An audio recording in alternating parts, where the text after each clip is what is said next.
السلام علیکم ویورز، ہمارے چینل پر خوش آمدید۔ میں نے خود اسے انجان لڑکے کے ساتھ ہوٹل کے کمرے سے نکلتے دیکھا ہے۔ عمران کی بات پر آیت پتھر بنی بے یقینی سے اسے دیکھنے لگی۔ آپ جھوٹ بول رہے ہیں ابا، میرا یقین کریں، عمران بھائی جھوٹ بول رہے ہیں۔ میں اپنی دوست کے گھر، ابھی اس نے اتنا ہی کہا تھا جب اس کے باپ نے اس کے منہ پر تھپڑ مارا۔ عمران پرسکون سا سارا تماشا دیکھنے لگا۔ اس نے آیت پر الزام لگایا تھا کیونکہ آیت نے 3 بار اس کے رشتے سے انکار کیا تھا۔ عمران، مجھ پر احسان کرو، اس لڑکی سے ابھی نکاح کرو اور اسے ساتھ لے جاؤ، آیت کے باپ نے ہاتھ جوڑتے ہوئے کہا۔ تو عمران نے آیت سے نکاح کیا اور اسے اپنے ساتھ لے آیا تھا۔ کہا تھا تمہیں کہ میری ضد مت بنو، اب مجھے تم سے محبت نہیں ہے، تم میرا برا روپ دیکھو گی۔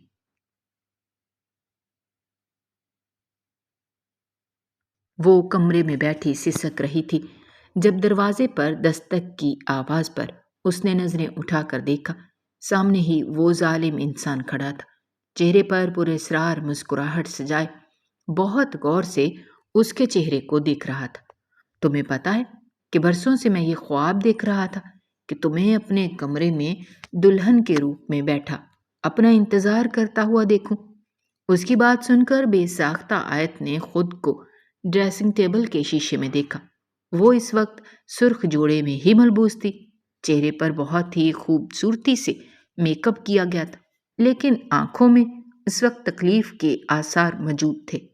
ابھی تھوڑی دیر پہلے ہی تو اس کے باپ نے اسے اپنے کندھوں سے اتار پھینکا تھا اور اپنے بھتیجے کی بات پر یقین کرتے ہوئے اسے بد کردار کا لقب دے کر اس کے ساتھ ہی نکاح کروا کر گھر سے باہر نکال دیا تھا۔ اس کے ساتھ ساتھ یہ دھمکی بھی دے دی تھی کہ اگر آئندہ دوبارہ تبھی تم نے میرے گھر آنے کی کوشش کی تو میں تمہیں زندہ زمین کے اندر گاڑ دوں گا۔ وہ گاڑی دہلیز پار کر رہی تھی جب چھوٹی بہن کی بات سن کر اسے لگا کہ اس کے قدموں کے نیچے سے زمین نکل گئی ہے۔ کبھی سوچ بھی نہیں سکتی تھی کہ اس کی چھوٹی بہن اس سے اس قدر نفرت کرنے لگے گی۔ آپ ہی تمہاری وجہ سے ہم لوگ بھی خوار ہو گئے ہیں، ہماری وجہ سے اب بابا نے ہمیں بھی گھر بٹھا لیا ہے، ہم تمہیں کبھی بھی معاف نہیں کریں گے۔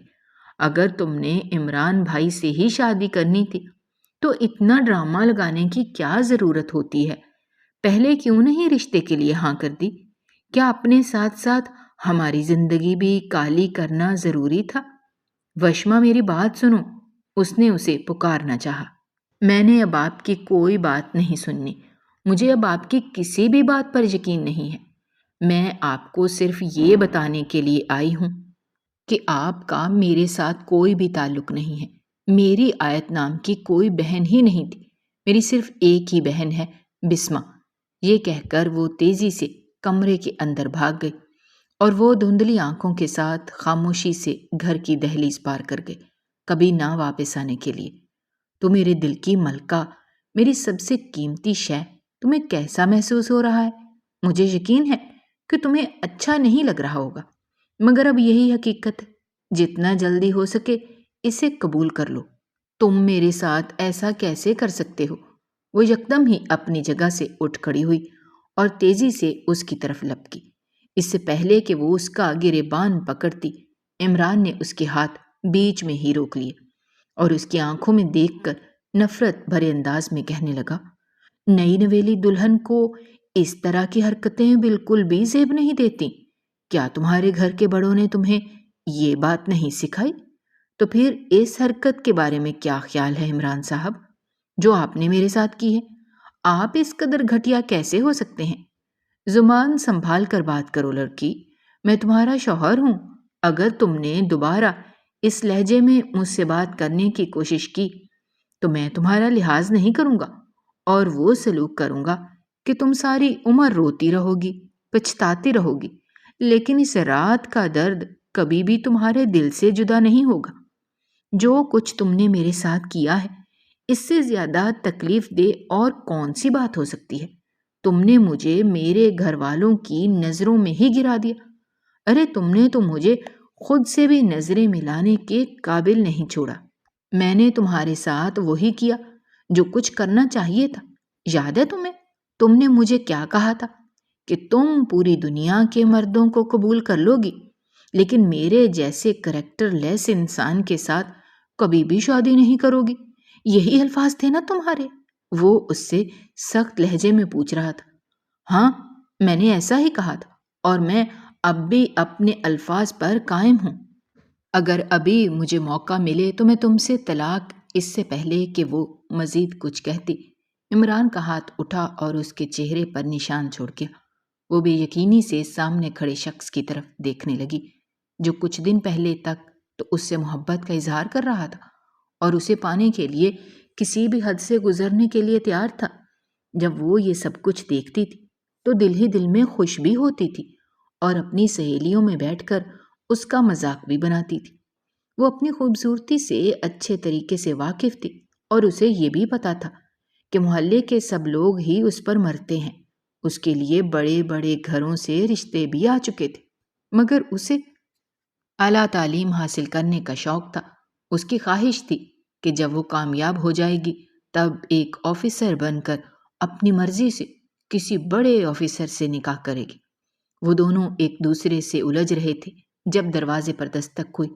عمران نے بیزاریت سے دروازے کی طرف دیکھا۔ میں اس وقت کسی سے بھی ملاقات نہیں کرنا چاہتا، ابھی اور اسی وقت واپس چلے جاؤ۔ بیٹا، دروازہ کھولو، میں نے تم سے ایک بہت ہی ضروری بات کرنی ہے۔ وہ آواز ادھر بیگم کی تھی، جو اس کی ماں تھی۔ آیت ابھی تک اپنے چہرے پر ہاتھ رکھے بے یقینی سے اسے دیکھے چلے جا رہی تھی، جو آہستہ آہستہ اس کی نظروں سے دور ہوتا جا رہا تھا۔ کچھ ہی دیر کے بعد وہ دروازے کی اوٹ میں ہو گیا۔ یقیناً وہ اپنی ماں سے باتوں میں مصروف ہو گیا تھا۔ جی امی، کیا ہوا ہے؟ سب خیریت تو ہے؟ آپ کی طبیعت تو ٹھیک ہے؟ اسے اپنی ماں سے بہت محبت تھی۔ بیٹا، میں تو ٹھیک ہوں، لیکن وہ لڑکی مجھے ٹھیک نہیں لگ رہی۔ جب سے وہ آئی ہے تب سے بخار میں تپ رہی ہے۔ خدا کے لیے اس پر ذرا سا رحم کرنا اور اسے کوئی تکلیف نہ پہنچانا۔ وہ اپنے گھر والوں کی لاڈلی بیٹی تھی۔ امی، میں بھی تو آپ کا لاڈلا بیٹا تھا، بلکہ میں تو اپنے پورے خاندان کا لاڈلا تھا۔ اس نے میرے ساتھ کیا کیا؟ اس نے مجھے پورے محلے کے سامنے ذلیل و رسوا کر دیا اور میرے بارے میں ایسی ایسی باتیں کہیں کہ اب میں سوچتا ہوں تو میرا دل پھٹتا ہے۔ بیٹا، اسی لیے میں تمہیں کہتی تھی کہ تم فی الحال اس سے نکاح نہ کرو۔ جب تمہارا دل اس کی طرف سے صاف ہو جائے گا تب تم اس سے نکاح کر لینا۔ آپ کا کیا دل تھا کہ میں اسے کسی اور مرد کے لیے چھوڑ دیتا اور وہ ہمیشہ ہمیشہ کے لیے میرے ہاتھوں سے نکل جاتی؟ میں نے اسے نکاح ہی اس وجہ سے کیا ہے تاکہ میں اسے سبق سکھا سکوں، اس کے ہوش ٹھکانے لا سکوں۔ تم پاگل تو نہیں ہو گئے؟ یہ تم کس طرح کی باتیں کر رہے ہو؟ امی، میں جو بھی کچھ کہہ رہا ہوں بالکل ٹھیک کہہ رہا ہوں اور مجھے اپنی کسی بات پر کوئی شرمندگی نہیں ہے۔ اب آپ پلیز یہاں سے جاؤ اور اپنے کمرے میں جا کر آرام کریں۔ میں تو یہاں سے چلی جاؤں گی، لیکن تم سے التجا کرتی ہوں ایسی ویسی کوئی بھی حرکت نہ کرنا۔ اب کی بار انہوں نے اس کے سامنے ہاتھ جوڑ دیے تھے۔ وہ گہری سانس لیتے ہوئے کہنے لگا، ٹھیک ہے، میں آپ کی بات سمجھ گیا ہوں، میں ایسا ویسا کچھ بھی نہیں کروں گا، آپ کو پریشان ہونے کی ضرورت نہیں ہے۔ یہ کہہ کر وہ دروازہ بند کر کے دوبارہ سے کمرے میں داخل ہو گیا۔ تم کیا بت بن کر تب سے یہاں پر کھڑی ہو؟ جلدی سے میرے پاس آؤ اور میرے جوتے اتارو، اس کے بعد میرا سر دباؤ، مجھے شدید درد ہو رہا ہے۔ وہ اس پر حکم چلاتا ہوا اس کی طرف بڑھا۔ وہ کوئی بھی جواب نہیں دے پائی کیونکہ اب اس میں مزید ہمت نہیں تھی کہ وہ کسی طرح کی تکلیف برداشت کر سکتی۔ وہ چھوٹے چھوٹے قدم اٹھاتے ہوئے اس کے پاس گئی اور اس کے چہرے پر تھوک ڈالا۔ نہیں، وہ نہیں جانتی تھی کہ اس نے اپنے ساتھ کتنی بڑی زیادتی کر دی ہے۔ تمہاری اتنی ہمت! یہ کہہ کر عمران نے اسے بالوں سے پکڑ ڈالا اور اس کے چہرے پر تھپڑوں کی بارش کر دی۔ کچھ دیر پہلے تک تو اس کے دل میں نرم گرم جذبات پیدا ہو گئے تھے۔ اپنی ماں کی باتیں سننے کے بعد اس نے یہی فیصلہ کیا تھا کہ وہ اس لڑکی کو ایک اور موقع دے گا تاکہ وہ سدھر جائے، مگر یہ لڑکی خود ہی اپنے ساتھ ظلم کرنے کے لیے ضد کر رہی تھی تو وہ کچھ بھی نہیں کر سکتا تھا۔ میں تم سے شدید نفرت کرتی ہوں، حد سے زیادہ نفرت کرتی ہوں۔ تمہاری وجہ سے میرے خواب چکنا چور ہو گئے، تمہاری وجہ سے میں اپنی منزل سے بہت دور چلی گئی ہوں، صرف اور صرف تمہاری وجہ سے میں اس دلدل میں گر گئی ہوں۔ مجھے نہ صرف تم سے گھن محسوس ہوتی ہے بلکہ تمہارے اس چھوٹے سے گھر سے بھی مجھے شدید نفرت ہے۔ میرا بس چلے تو ابھی اور اسی وقت یہاں سے کسی ایسی جگہ پر چلی جاؤں جہاں تم موجود ہی نہ ہو۔ جہاں تک اس گھر کا سوال ہے تو اب تو تم ساری زندگی یہیں پر رہنے والی ہو۔ تم میرے بارے میں کچھ بھی نہیں جانتی، اس لیے اس طرح کی باتیں کر رہی ہو۔ میں اچھی طرح سے جانتی ہوں کہ تم ایک نمبر کے گھٹیا ہو اور بہت بڑے گنڈے ہو، جس کا مقصد صرف اور صرف لوگوں کو ہراساں کرنا ہے، لڑکیوں کو پریشان کرنا ہے اور ان کو گھر سے اٹھوانا ہے۔ ارے واہ، تمہیں تو بہت سی باتوں کے بارے میں پتہ ہے، مجھے تو بالکل بھی اندازہ نہیں تھا۔ لیکن اس کے علاوہ بھی اور بہت کچھ ہے، وہ یہ کہ میں غیر قانونی سرگرمیوں میں بھی ملوث ہوں، بڑے بڑے مجرموں کے ساتھ میرے تعلقات ہیں۔ یہی تو وجہ ہے کہ ہر مہینے جیل کے چکر لگتے رہتے ہیں۔ مگر یہ سب دیکھ کر تم نے پریشان نہیں ہونا بلکہ تحمل اور برداشت سے کام لینا ہے۔ آخر کو تم ایک بہت بڑے ڈان کی بیوی ہو۔ تھوکتی ہوں میں تم پر اور تمہارے اس غرور پر، اور یہ آخری بات تھی جو اس نے اپنے لبوں سے آزاد کی تھی۔ اس کے بعد اسے موقع ہی نہیں ملا اور وہ پوری رات اس کی تکلیف میں گزری۔ عمران ظالم انسان نہیں تھا اور نہ ہی وہ عورتوں پر تشدد کرنے کا حامی تھا، مگر اس عورت کی حرکتیں اور باتیں اب اس کی برداشت سے باہر ہوتی جا رہی تھیں۔ ہر مرد میں برداشت کا مخصوص مادہ پایا جاتا ہے، جب وہ ختم ہو جاتا ہے تو اس کے بعد وہ اپنے سامنے کھڑے انسان کو کسی خاطر میں نہیں لاتا، چاہے اس کی ماں ہو، اس کی پسندیدہ عورت ہو یا پھر اس کا سب سے بڑا دشمن ہو۔ پھر وہ سب کے ساتھ ایک جیسا ہی سلوک کرتا ہے تاکہ اس کے ذہن کو سکون مل سکے اور اس کی انا کو تسکین پہنچ سکے۔ اس نے بھی ایسا ہی کیا تھا اور صبح ہونے سے پہلے اس نے اس عورت کو اچھی طرح سے باور کروا دیا تھا کہ میں تم سے پہلے محبت کرتا تھا، شدید محبت کرتا تھا، اتنی کہ میں تم سے بیان نہیں کر سکتا۔ میں نے تمہیں جائز طریقے سے حاصل کرنے کی بھی کوشش کی، اگر تم نے انکار کر دیا، خیر مجھے اس چیز کا بھی دکھ نہیں تھا کیونکہ تم اپنی زندگی اپنی مرضی سے گزارنے کی پورا حق رکھتی ہو۔ تمہیں میں کسی بھی چیز کے لیے مجبور نہیں کر سکتا تھا، مگر تم نے جب سب لوگوں کے درمیان بیٹھ کر میرے خلاف باتیں کیں اور میرے کردار پر کیچڑ اچھالا، یہ مجھ سے برداشت نہیں ہوا۔ میں نے تمہیں ایک اور موقع دیا، سوچا کہ تم سے مل بیٹھ کر بات کروں گا، تمہیں سمجھاؤں گا، شاید تم میری بات سمجھ جاؤ اور مجھے پہچان لو، مگر تم نے وہ بھی ماننے سے انکار کر دی۔ تم خود کو بہت بڑی توپ چیز سمجھتی تھی، تم یہ سوچتی تھی کہ صرف اور صرف تمہارے پاس ہی ایک اچھا کردار موجود ہے، باقی یہاں پر سب لوگ تو بد کردار بیٹھے ہوئے ہیں۔ تمہارا یہ غرور میں توڑنا چاہتا تھا، جو آج توڑنے میں کامیاب ہو گیا ہوں۔ مجھے اس پر خوشی محسوس نہیں ہو رہی بلکہ مجھے تمہارے لیے دکھ ہو رہا ہے۔ تم کیا تھی اور کیا بن گئی ہو، یہ کہہ کر وہ تیزی سے کمرے سے باہر نکل گیا، جبکہ وہ بستر پر لیٹی رو رہی تھی۔ آنسو اس کی آنکھوں سے تیزی سے بہہ رہے تھے۔ وہ اللہ تعالیٰ سے مدد مانگ رہی تھی۔ اسے پتا تھا کہ اس نے نادانیاں کی تھی، مگر پھر بھی وہ ماننے کے لیے تیار ہی نہیں تھی۔ اسے علم تھا اور شاید اس کی وجہ یہ تھی کہ اس کی پرورش بھی ایسی ہی ہوئی تھی۔ وہ گھر کی سب سے بڑی بیٹی تھی، گھر میں اسی کی ہی چلتی تھی، اس کے والد اس پر فخر کرتے تھے، اس کی بات کو ہی اہمیت دی جاتی تھی۔ اس کے مقابلے میں اگر کوئی اور بات کرتا تھا تو اسے خاموش کروا دیا جاتا تھا، اور شاید اسی چیز نے ہی اسے مغرور بنا دیا تھا۔ بلا شبہ وہ ایک مڈل کلاس فیملی سے تعلق رکھتی تھی، لیکن اگر ذہنیت کی بات کی جائے تو وہ ایک شاہی دماغ رکھتی تھی جس کا فی الحال اسے نقصان اٹھانا پڑ رہا تھا۔ اس نے اٹھ کر واش روم جانے کی کوشش کی لیکن اس سے چلنا مشکل ہو رہا تھا۔ سدرا بیگم صبح نماز کے لیے اٹھی تھی۔ جب انہوں نے اپنے بیٹے کو تیزی سے گھر سے باہر نکلتے ہوئے دیکھا۔ انہوں نے عمران کو پکارا، مگر وہ کچھ بھی سنے بغیر دروازہ کھول کر چلا گیا۔ سردیوں کی صبح تھی، چاروں طرف گہرا اندھیرا پھیلا ہوا، لیکن صحن میں لگے واحد بلب کی روشنی میں انہیں اپنے بیٹے کا چہرہ صاف نظر آ رہا تھا، جو کہ غصے سے لال تھا۔ ان کو پتہ چل گیا تھا کہ کچھ نہ کچھ گڑبڑ ہو گئی ہے۔ کمرے میں جا کر دیکھا تو ان کی بہو بے حال بستر پر پڑی ہوئی تھی۔ اس کی حالت بہت بری تھی۔ اپنی ساس کو سامنے دیکھ کر اسے بہت شرمندگی محسوس ہو رہی تھی، مگر اس میں اتنی ہمت نہیں تھی کہ وہ اٹھ سکے۔ انہوں نے اس سے کچھ بھی نہیں پوچھا اور اسے اپنے سینے سے لگا لیا۔ وہ پھوٹ پھوٹ کر رونے لگی۔ اسے اتنی تکلیف کے بعد ایک پرشفیق گود نصیب ہوئی تھی۔ وہ اپنے رب کا جتنا بھی شکر ادا کرتی کم تھا۔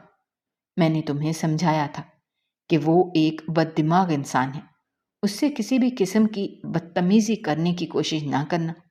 میں نے تمہیں یہ بات بھی بتائی تھی کہ عورت اپنے مرد کو جیسا چاہے ویسا بنا سکتی ہے۔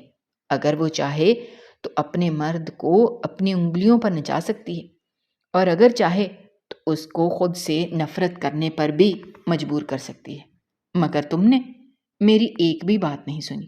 اب دیکھو تم نے اپنے ساتھ کتنا بڑا ظلم کیا ہے۔ میں نے اپنے ساتھ ظلم نہیں کیا، بلکہ یہ سب کچھ آپ کے بیٹے نے کیا ہے۔ مجھے اس سے شدید نفرت ہے۔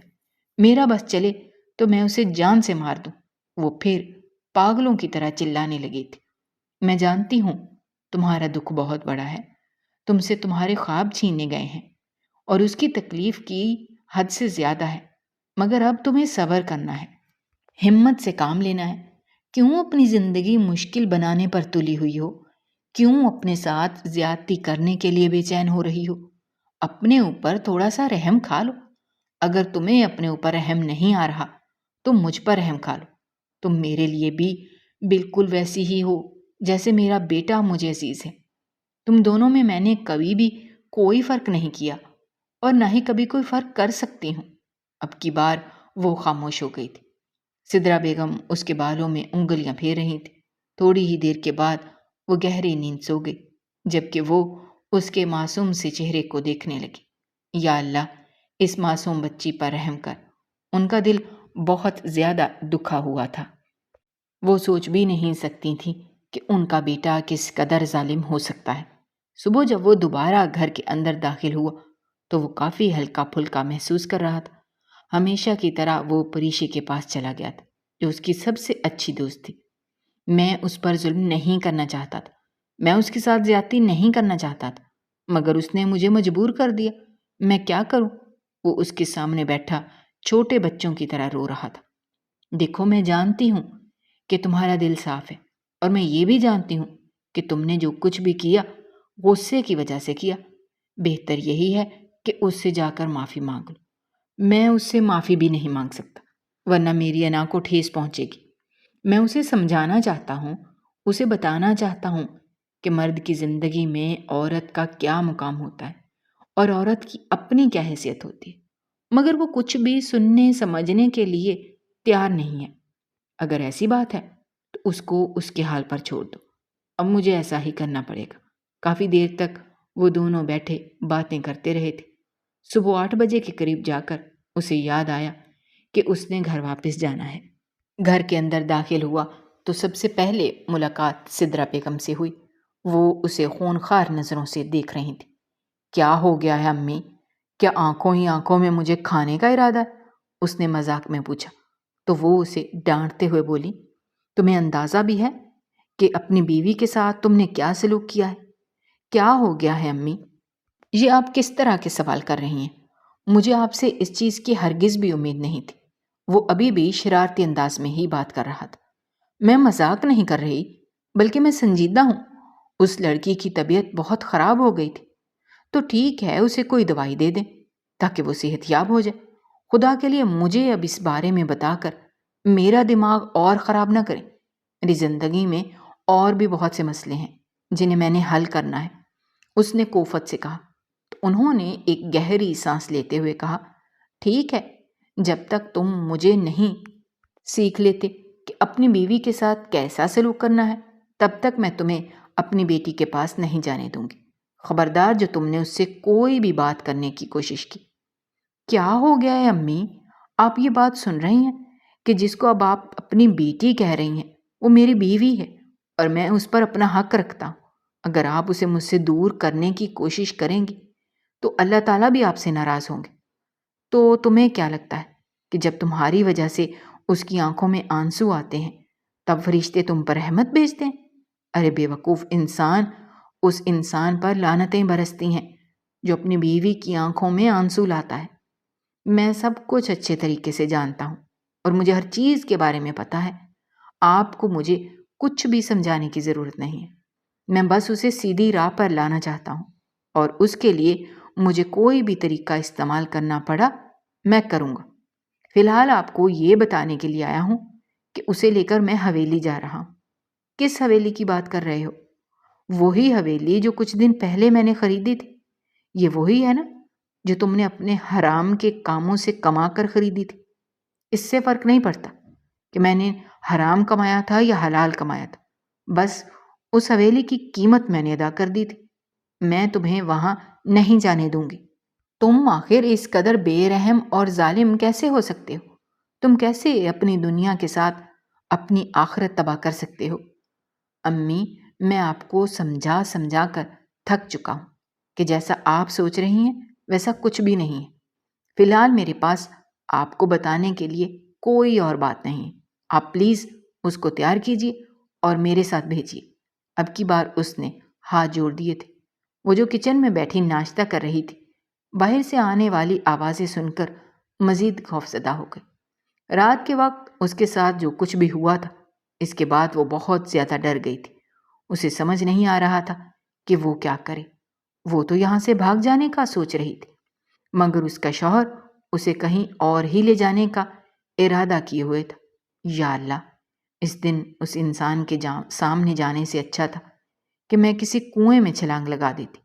دراصل عمران نے اسے بتایا تھا کہ جب اس نے اسے فرحان کی شادی پر دیکھا تھا تب سے وہ اس کا دیوانہ ہو گیا تھا۔ وہ اس شادی پر لگ بھی بہت پیاری رہی تھی اور یہی وجہ تھی کہ عمران بعد میں اسی محلے میں ہی شفٹ ہو گیا تھا۔ یہ محنت اس نے صرف اور صرف اس لڑکی کا ایک دیدار حاصل کرنے کے لیے کی تھی۔ قسمت نے پھر اس کے حق میں فیصلہ کیا۔ بات دیدار سے آگے بڑھ گئی اور اب وہ اس کے نصیب میں موجود تھی۔ تھوڑی ہی دیر کے بعد وہ اسے لے کر ویگو ڈالے کی طرف بڑھا۔ ایک لمحے کے لیے تو حیرت سے آیت کا منہ کھلے کا کھلا رہ گیا۔ وہ اس سے پوچھنے لگی، یہ کس کی گاڑی ہے؟ یہ میری گاڑی ہے، مطلب تمہاری۔ حرام کے مال سے کمائی ہے یا حلال کے؟ اس کے اس سوال پر وہ کھلکھلا کر ہنسنے لگا۔ اتنا ہنسا کہ اس کی آنکھوں میں پانی آ گیا۔ تم کب سے میری ماں کی طرح سوالات کرنے لگی ہو؟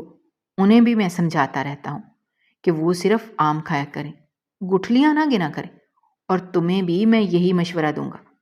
وہ کچھ کہنے ہی لگی تھی کہ عمران نے ہاتھ اٹھا کر اسے خاموش رہنے کا اشارہ کیا اور اس کی آنکھوں میں دیکھ کر پراسرار لہجے میں بولا، تمہاری پہلے ہی طبیعت خراب ہے، کوئی ایسی ویسی بات نہ کرنا کہ مجھے پھر سے غصہ آ جائے اور میں پھر اپنا کنٹرول کھو بیٹھوں۔ اس کی بات سن کر وہ اندر تک کانپ گئی تھی۔ وہ اس وقت گاڑی کی سیٹ سے ٹیک لگا کر بیٹھی ہوئی تھی اور اپنے ماضی کے بارے میں سوچ رہی تھی۔ وہ دن اس کی زندگی کا سب سے خوشگوار دن تھا۔ اس نے اپنی مرضی کے کالے رنگ کی ساڑی بنوائی تھی۔ ایک نظر خود کو شیشے میں دیکھا تو دیکھتی ہی رہ گئی۔ بلا شبہ وہ آسمان سے اتری ہوئی کوئی پری لگ رہی تھی۔ میرے لیے کوئی شہزادہ آئے گا، تم دیکھنا، اس نے اپنی بہن سے کہا تو بسمہ اس کی بات سن کر مسکرانے لگی اور کہنے لگی، مجھے یقین ہے کہ ایسا ہی ہوگا۔ تم خود کو بھی کسی شہزادی سے کم نہیں ہو، بلکہ تم تو کسی ریاست کی ملکہ لگ رہی ہو۔ اسے اپنی تعریف سننے کا شروع سے ہی بہت شوق تھا۔ اسے نہ صرف اس کا غرور بڑھ جاتا تھا بلکہ اسے تسکین بھی پہنچتی تھی، اور بابا کے سامنے جانے سے کترا رہی تھی کیونکہ انہیں اس طرح کے لباس پسند نہیں تھے۔ اس نے ایک بڑی سی کالی چادر لی اور خود کو مکمل طور پر ڈھانپ لیا۔ وہ خود ایک مڈل کلاس فیملی سے تعلق رکھتی تھی، لیکن اس کے خالہ جان بہت امیر تھیں۔ ان کے پاس گاڑیاں اور نوکر چاکر موجود تھے۔ سلیمان جو کہ اس کا کزن تھا، وہ اسے گاڑی میں لینے کے لیے آیا۔ وہ بہت زیادہ پرجوش تھی۔ دراصل بارات ہوٹل میں آنی تھی، جو شہر کا سب سے بڑا ہوٹل تھا۔ اسے یقین تھا کہ آج وہ کسی امیر شخص کے دل پر بجلیاں گرانے میں کامیاب ہو جائے گی۔ یہی سوچ کر وہ گاڑی سے اتری، مگر اچانک ہی اس کو ٹھوکر لگ گئی۔ اس سے پہلے کہ وہ منہ کے بل زمین پر گرتی، کسی کے مہربان ہاتھوں نے اسے پکڑ لیا۔ نظریں اٹھا کر دیکھا تو سامنے ہی عمران کھڑا تھا۔ وہ پہلے ہی نظر میں اس لڑکی کا دیوانہ ہو گیا تھا، اور اس کے دل نے اس کے دماغ کو یہ پیغام پہنچا دیا تھا کہ یہی لڑکی اس کی زندگی کا حصہ بنے گی۔ اس وقت اس نے معمولی سی ٹی شرٹ اور پینٹ پہن رکھی تھی۔ دراصل اسی ہوٹل میں ہی اس کے ایک دوست کی برتھ ڈے تھی اور وہ وہاں جانے کے لیے آیا تھا۔ آیت نے ایک جھٹکے سے اپنا ہاتھ چھڑایا اور بیزاریت سے اس کے چہرے کی طرف دیکھنے لگی۔ سائڈ پر ہو کر میں بالکل ٹھیک ہوں، یہ کہہ کر وہ وہاں سے تیزی سے ہوٹل کے اندر کی طرف بڑھ گئی، جبکہ وہ اس وقت تک اس کی پشت کو گورتا رہا جب تک وہ نظروں سے اوجھل نہیں ہو گئی تھی۔ اس نے گاڑی سے اترنے سے پہلے ہی اپنی چادر اتار دی تھی۔ اب اس کا نازک سا سراپا نمایاں تھا۔ یہ دیکھ کر عمران کے دل کو کچھ ہو رہا تھا۔ بڑی مشکل سے اس نے اپنے آپ پر قابو کیا ہوا تھا۔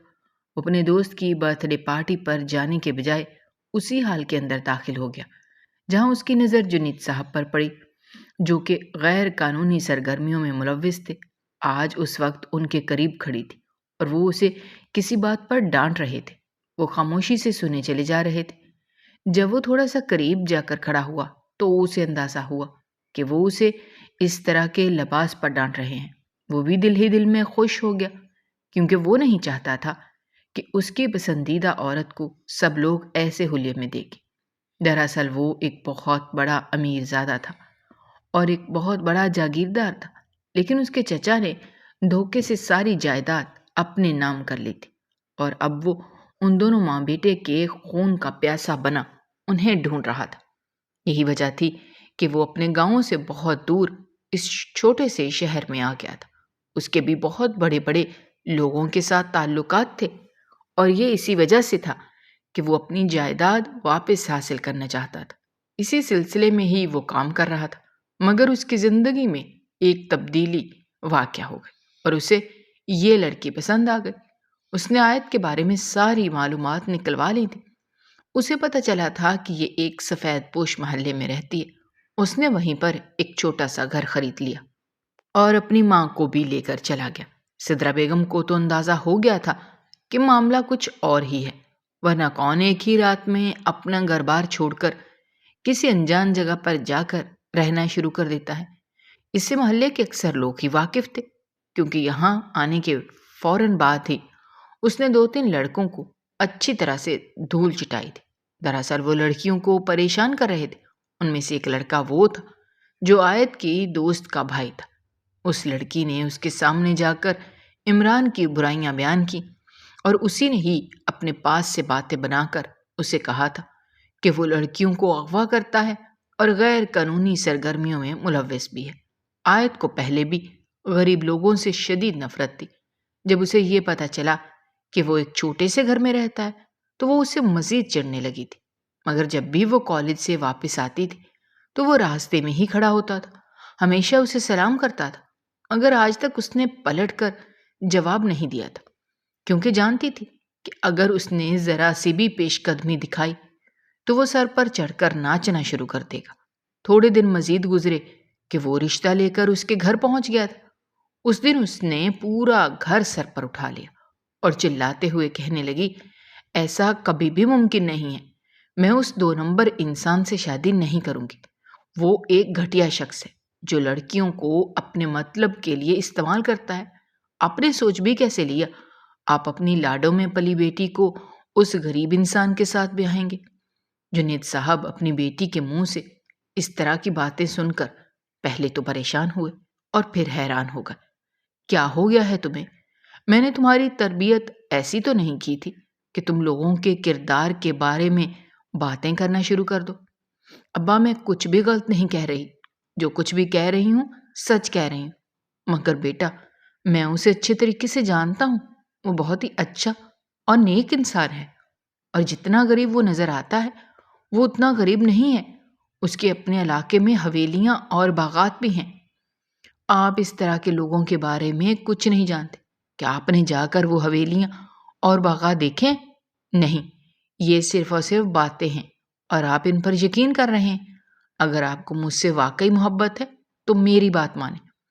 انہوں نے اپنی بیٹی کا سر اپنے سینے سے ٹکا لیا اور اس کے ماتھے پر بوسہ دیتے ہوئے کہنے لگے، مجھے اپنی بیٹی پر یقین ہے۔ میری بیٹی مضبوط کردار کی مالک ہے اور کبھی بھی کوئی ایسی حرکت نہیں کرے گی جسے میری عزت پر کوئی آنچ آئے گی۔ جہاں تک شادی کا سوال ہے تو ابھی تم کم عمر ہو، چھوٹی ہو۔ جب صحیح وقت آئے گا میں خود ہی کسی اچھی جگہ پر تمہارا رشتہ طے کر دوں گا۔ پہلی بار جب انہوں نے عمران کو انکار کیا تب وہ مایوس نہیں ہوا، بلکہ دوبارہ رشتہ لے کر اس کے گھر پہنچ گیا۔ اس دوران اسے یہ بھی علم ہو چکا تھا کہ وہ لڑکی اس کے بارے میں کس طرح کے خیالات رکھتی ہے۔ پورے محلے میں اس نے عمران کے بارے میں باتیں مشہور کروا دی تھیں اور اس بارے میں اسے ایک چھوٹے سے بچے نے بتایا تھا جو آیت کے گھر ٹیوشن پڑھتا تھا۔ اسے غصہ تو بہت آ رہا تھا۔ تیسری بار اس نے خود اس سے بات کرنے کی کوشش کی۔ اس دن آیت نے نہ صرف اس کے چہرے پر تھپڑ مارا بلکہ اس کے کردار پر وار کرتے ہوئے کہا تھا کہ تم ایک ذلیل انسان ہو، میں تم جیسے انسان کی شکل بھی نہیں دیکھنا چاہتی، تمہارے ساتھ زندگی گزارنا تو بہت دور کی بات ہے۔ تم نے تو ایک عورت بھی اپنے پاس بغیر نکاح کے رکھی ہوئی ہے، تم اس کے بارے میں کیا کہنا پسند کرو گے؟ دراصل وہ پیچھے کے بارے میں ہی بات کر رہی تھی۔ یہ لڑکی اکثر ہی اس کے گھر میں آتی جاتی رہتی تھی، جتنے منہ اتنی باتیں۔ لوگ یہی کہتے تھے کہ یہ لڑکی اس کی بیوی نہیں ہے بلکہ اس کے ہی کسی فلیٹ میں رہتی ہے اور ان دونوں کا آپس میں کوئی تعلق بھی نہیں ہے۔ ایک شخص نے یہ بھی بتایا تھا کہ وہ کسی زمانے میں طوائف رہ چکی ہے۔ یہ ساری باتیں جب بہت زیادہ پھیل گئیں تو عمران کا بھی صبر کا پیمانہ لبریز ہو گیا۔ اب وہ اس لڑکی کو سبق سکھانا چاہتا تھا، اسے بتانا چاہتا تھا کہ جتنی قیمتی ایک عورت کی عزت ہوتی ہے اتنی ہی قیمتی ایک مرد کی بھی عزت ہوتی ہے، اور وہ سیدھی بتانا چاہتا تھا کہ بعض اوقات جو حقیقت نہیں ہوتی وہ بھی حقیقت بن جاتی ہے۔ جس طرح اس کے بارے میں باتیں مشہور ہو گئی تھیں کہ وہ ایک بد کردار انسان ہے، وہ ایک بہت زیادہ انسان تھا۔ اس نے عبایت کے باپ کو بھی اپنے قابو میں کر لیا تھا۔ دراصل جنید صاحب جن لوگوں کے ساتھ مل کر کام کر رہے تھے وہ لوگ پکڑے گئے تھے۔ شاید وہ خود بھی جیل چلے جاتے اگر عمران ان کی مدد نہ کرتا۔ اس نے پولیس کو ایک بھاری رقم دی تھی اور انہیں جیل سے آزاد کروا دیا تھا۔ کسی کو بھی اس بارے میں خبر بھی نہیں ہونے دی تھی۔ یہی وجہ تھی کہ وہ اس کے دیوانے ہو گئے تھے۔ بعد میں انہوں نے اپنی بیٹی کو سمجھانے کی کوشش کی مگر ان کی بیٹی نہیں مانی۔ جو بھی تھا انہیں آیت سے بڑھ کر اور کوئی عزیز نہیں تھا۔ عمران کو بھی ایک بات سمجھ میں آ چکی تھی کہ اب اسے دوسرا ہی طریقہ اپنانا پڑے گا۔ اس لیے ایک دن جب آیت لیٹ ہو گئی تو اس نے پہلے ہی گھر جا کر یہ بتا دیا کہ وہ ایک لڑکے کے ساتھ ہوٹل میں پکڑی گئی ہے۔ جب وہ وہاں پہنچا تو وہ بھاگ گئے۔ اب وہ نہ جانے کہاں پر ہوگی۔ اس نے یہ بات سب لوگوں کے سامنے کہی تھی۔ محلے کی عورتوں نے بھی یہ سنا تھا اور اب یہ بات بہت جلد پھیلنے والی تھی۔ جنید کا دماغ غصے سے گھوم گیا تھا۔ وہ اس انسان پر حد سے زیادہ یقین کرتے تھے۔ اسی وجہ سے انہوں نے اپنی بیٹی کو بد کردار کہہ دیا اور عمران کے سامنے ہاتھ جوڑے ہوئے کہا، تم میری بیٹی سے نکاح کر لو اور میری عزت کو بچا لو۔ عمران بھی تو یہی چاہتا تھا۔ جب وہ گھر واپس آئے اس کے باپ نے اس کے چہرے پر تھپڑ مارا اور اس کی سنے بغیر ہی اس کا نکاح عمران سے کروا دیا اور اس کے ساتھ رخصت کر دیا۔ اس کے ساتھ ساتھ اسے یہ ہدایت بھی کر دی تھی کہ دوبارہ کبھی بھی اس گھر میں داخل ہونے کی ضرورت نہیں ہے۔ اندر ہی اندر وہ عمران سے بھی اچھے طریقے سے واقف تھے۔ وہ جانتے تھے کہ یہ اس کی ہی ایک چال ہوگی، چونکہ عمران نے ان پر بہت سے احسانات کیے تھے اور آگے بھی ان کے کام آنے والا تھا، اس لیے انہوں نے اپنی بیٹی کی قربانی دے دی۔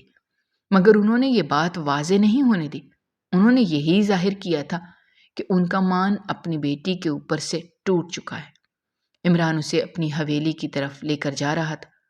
دراصل رات ہی وہ کیس جیت گیا تھا اور ساری جائیداد دوبارہ سے اس کے ہاتھ آ گئی تھی، مگر اس نے اس بارے میں اپنی ماں کو کچھ بھی نہیں بتایا تھا۔ سب سے پہلے وہ اسی کو ہی بتا رہا تھا۔ مجھے پتا ہے تم مجھ سے نفرت کرتی تھی، تمہیں لگتا تھا کہ میں امیر نہیں ہوں اور میں تمہاری خواہشات پوری نہیں کر سکتا۔ آج میں تمہاری یہ غلط فہمی بھی دور کر دیتا ہوں۔ میں جاگیردار سکندر حسین خان کا بیٹا ہوں۔ عمران سکندر خان۔ میں نے جب آنکھ کھولی تو ہر طرف دولت کی ریل پیل تھی۔ یہ گاؤں جو تمہیں نظر آ رہا ہے، یہاں پر میرے باپ کی سرداری تھی۔ شروع سے ہی میں بہت ضدی تھا۔ میری طبیعت میں انا اور غرور کا عنصر نمایاں تھا، اور وجہ یہ تھی کہ اللہ تعالیٰ نے بہت سی دولت سے نوازا ہوا تھا، طاقت بھی تھی۔ سب سے بڑھ کر یہ کہ جس خاندان میں آنکھ کھولی تھی وہاں سرداری کا رواج تھا۔ مگر کچھ ہی عرصے کے بعد میرے چچا نے دھوکے سے میرے باپ کو مار دیا۔ اس وقت ساری جائیداد میرے نام آ گئی تھی۔ چچا میرے ساتھ اچھا سلوک کرتا تھا۔ مجھے لگتا تھا کہ شاید وہ میرے ساتھ مخلص ہے، لیکن میں نہیں جانتا تھا کہ وہی آستین کا سانپ ہے۔ جس دن اس نے ساری جائیداد اپنے نام کروا لی، اس دن اس نے مجھے اور میری ماں کو مارنے کی کوشش کی تھی، مگر اپنی ماں کو لے کر میں وہاں سے نکل آیا اور ایک پوش علاقے میں جا کر رہنے لگا۔ اس وقت مجھے سب سے زیادہ فکر اپنی ماں کی زندگی کی تھی۔ تمہیں جو کچھ بھی میرے بارے میں بتایا گیا ہے وہ سب جھوٹ ہے۔ میں غیر قانونی سرگرمیوں میں ملوث نہیں تھا۔ اس نے جیب سے کارڈ باہر نکالا جس پر ڈی ایس پی عمران لکھا ہوا تھا۔ میں نے بہت محنت کی تھی اور ایک آفیسر بن گیا تھا، پھر بعد میں ترقی کر گیا۔ اس رات میں اپنے دوست کی برتھ ڈے پر گیا۔ وہاں پر میں نے تمہیں دیکھا اور پہلی ہی نظر میں تمہارا دیوانہ ہو گیا۔ اس دن میں نے فیصلہ کیا تھا کہ تم سے نکاح کروں گا، لیکن تمہارے دل میں اپنے لیے غلط فہمیوں کے بارے میں جان کر مجھے بہت افسوس ہوا تھا۔ میں تمہیں پیار سے سمجھانا چاہتا تھا اور بتانا چاہتا تھا، مگر تم بھی کچھ سننے سمجھنے کے لیے تیار ہی نہیں تھی۔ یہی وجہ تھی کہ مجھے تم پر ظلم کرنا پڑا۔ میں اس پر بھی بہت زیادہ شرمندہ ہوں۔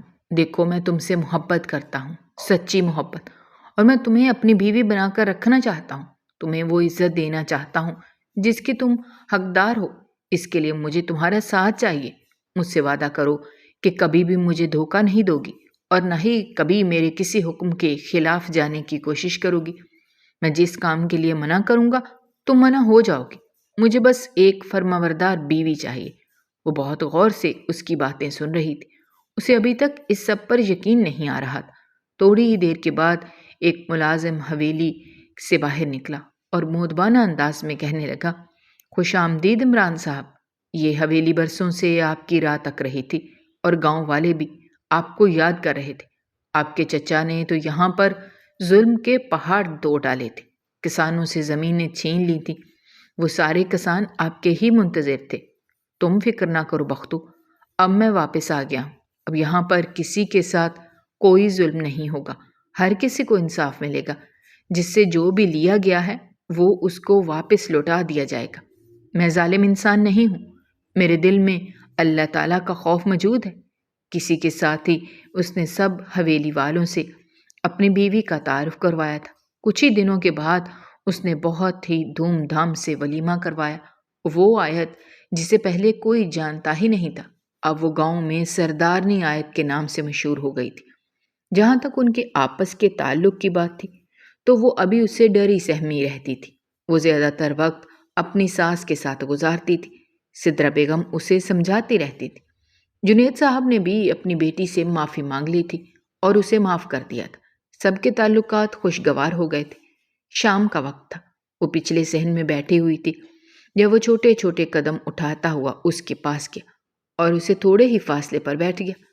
محترمہ، آپ کا کب تک ناراض رہنے کا ارادہ ہے؟ اس نے پیار بھرے انداز میں پوچھا۔ اس وقت تک ناراض رہوں گی جب تک آپ مجھ سے معافی نہیں مانگ لیتے۔ اس سے پہلے کہ وہ مزید کچھ کہتی اس نے چٹکی بجائی۔ بہت سارے ملازم نہ جانے کہاں سے نکل آئے۔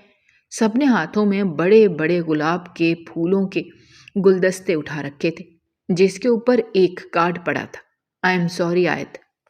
وہ سب گلدستے اس کے سامنے رکھے گئے۔